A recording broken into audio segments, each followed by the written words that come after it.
Hi and welcome to Teddy Fisher TV. Today you join me at Peacock Waters doing something very different from what we've covered in the past. Today we're fishing what's called the sliding float, or the slider as it's affectionately known. And recently I did a podcast with the legendary Ian Heaps, and really this session today is to pay homage to him really, because this is a method that made him very famous. It won him the World Championships in 1975 in Poland. He then became European champion in 1985 in Portugal, and the method also helped England win the World Championship on Italian soil in 1985 as well. And as I was discussing the method with him on the recent podcast, it just really whet my appetite to give the method a go. It's something I fished many years ago, a lot of times on the big meres around Cheshire, and also some of the big reservoirs in the northwest of England as well. And it's a method that is pretty simple but does look quite daunting, so I want to try and simplify it for you today.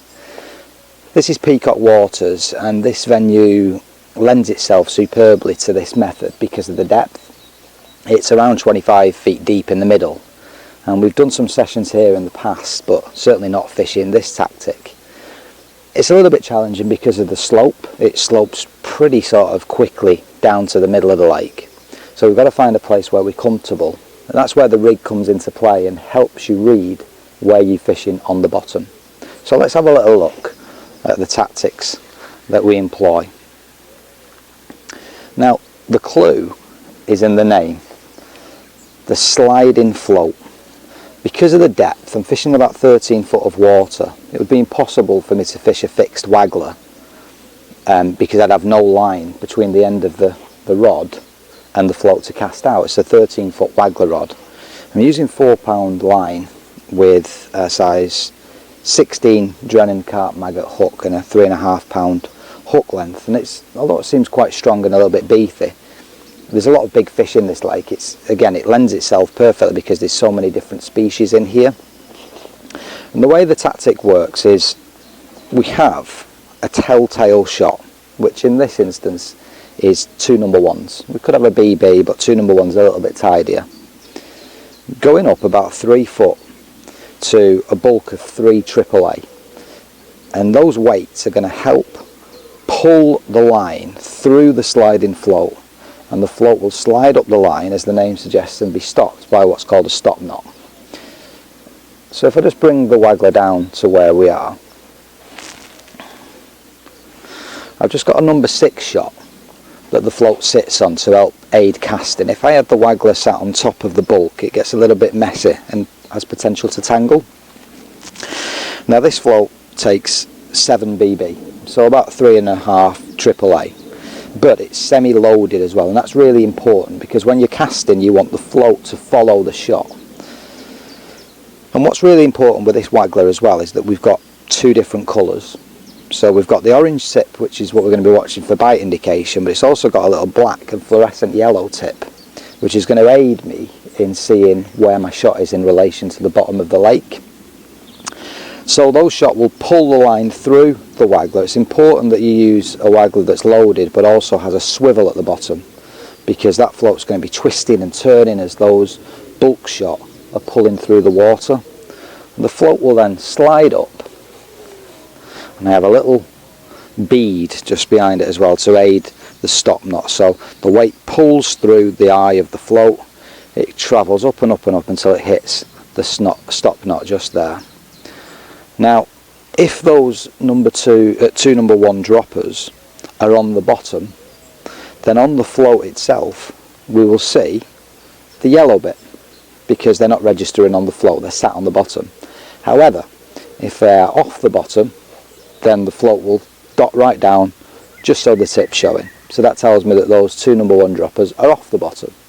So what we're trying to do is, because we're fishing on a slope, is we're going to cast out so we only see a pimple and just wind it back very slowly until the tip raises, and then I know those number 1s are just dragging on the bottom, and that leaves me then with my 12-inch hook length going down the slope. Another important tip as well when talking about slider fishing, and I'll do a close-up of this later, It's sort of a little swivel attachment for your hook length. Because we're fishing in such deep water, and I'm more often than not fishing double maggot or a maggot and a piece of worm, those baits are going to spin, and the swivel aids what we call spin up, which means that you're going to get a twisted hook length and it'll turn into a right old mess. So that's the way we're going to target making sure that we're fishing on the bottom. And as I say, we've got a mixture of bait. We've got some chopped worms, we've got some dead pinkies, we've got a can of sweet corn, some dead maggots and some live maggots. In the ground bait mix today that we're using, which is a mixture of Teddy Fisher Lake, and the idea behind the lake is that it fizzes and it pops and it draws those fish to the area. We also have some, you'll probably hear that, we're in the middle of RAF land, not far away from RAF Coningsby, so apologies for that, it's not a lot we can do. So the ground bait mix is lake to add fizz and attraction and popping, but also we've got some bream method mix.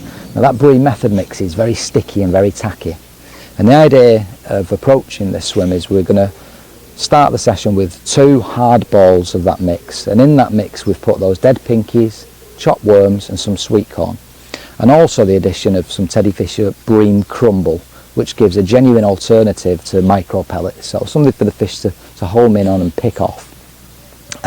2 balls of that mixture is going to go in, and then we're going to top up very regular with small nuggets just over the top to try and pin those fish down.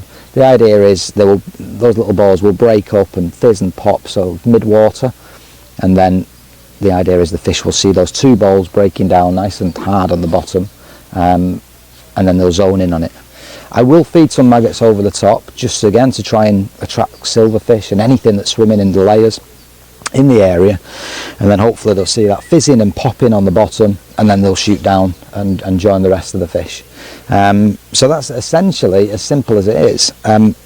It seems quite crude when I'm talking big weights like 2 number 1s as a dropper and 3 AAAs as a bulk, but it's necessary. I'm fishing in around 13 foot of water, as I mentioned. A little tip when you're putting your bulk together as well, ensure that the slits of the shot are all in a line. That makes it more aerodynamic. Another tip as well, if you are to use really big shot, bigger than these AAAs, then put a piece of silicone on the line first and then crimp your shot on the silicone, and it stops damaging the line. I think today though, with 3 AAAs and a couple of number 1s on 4-pound line, we'll be safe, but that's just a little tip for if you try this method. And as I mentioned, there's a little bead just behind the float which aids the trapping against the stop knot, which is just there.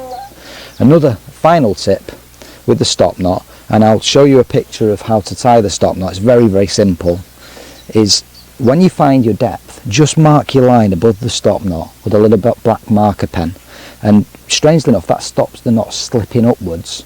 But also, if for some reason this knot goes a little bit wrong or goes awry and I need to tie a new one, that's my marker, that's my depth marker. It's a bit like marking your pole with your pole rigs. So they're the tactics, relatively straightforward. Let's get fishing and see how we go.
So we've started the session with those 2 hard balls of ground bait.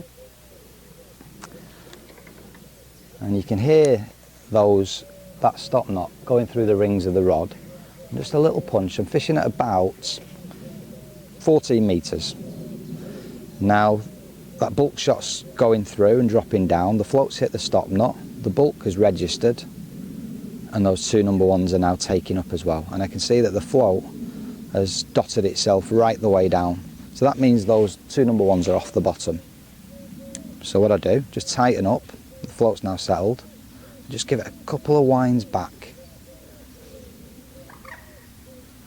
just so we can see that float rise a little bit, and then we know that those 2 droppers are just off bottom.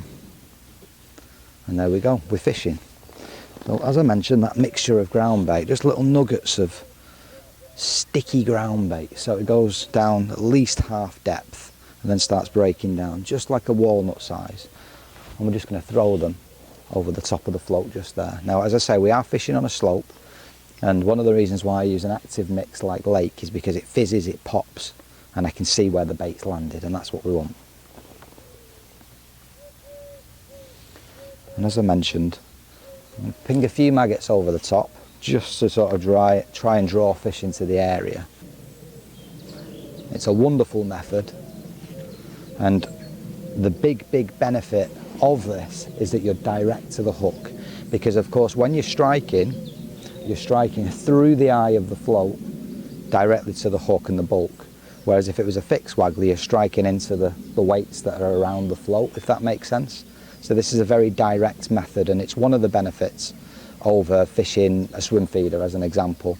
But also this is a great tactic to use when you're fishing a water where there's a very steep slope, and if you was to fish a feeder over the slope, your line potentially could be going down the slope and you'd miss bites.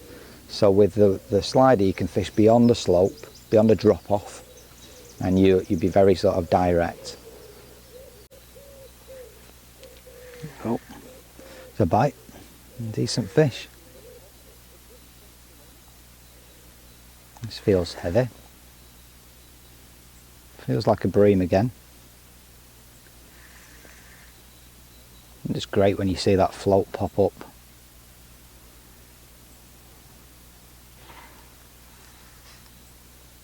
This feels quite weighty. There's the bulk shot, first dropper, second dropper. Oh yeah, that's a good bream. That's the best of the session.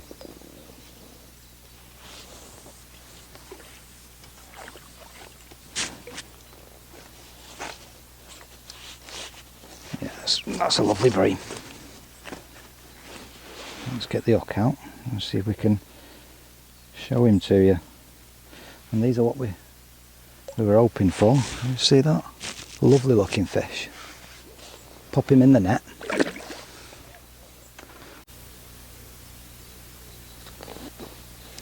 Well, we're coming to the end of the session now, and it's fair to say it's not been fast and furious. We've had to wait for bites to develop. We've had to build the swim slowly but surely.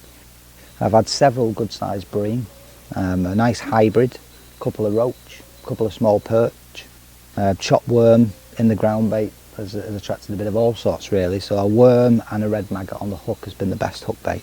A couple of tweaks that we made to the rig to make a difference. First of all, we split those telltale shot at the bottom. We had 2 number 1s to determine the depth that we were fishing at. By moving one of those up a little bit, I think meant that the fish felt less resistance when they were picking up the bait. The bites were still a bit awkward, so I then shortened the hook length to about 10 inches from 12 inches. And again, that just gives less line for the fish to play with before I see an indication, especially in that depth of water. Little nuggets of ground bait, a few maggots over the top. Most people think deep water, bream fishing, silver fishing, instantly reach for a cage feeder or something like that. And so we'll fish for a little bit longer and see if we get another fish or two. If not, then we'll have another catch shot. Well, there we go. I don't know if you can see all those in the net there, but we've got several good sized bream, a couple of pounder silvers in there. Just going to demonstrate, the slider is still a really effective tool So I hope you've enjoyed it, hope you've got a few good tips, and thanks for watching.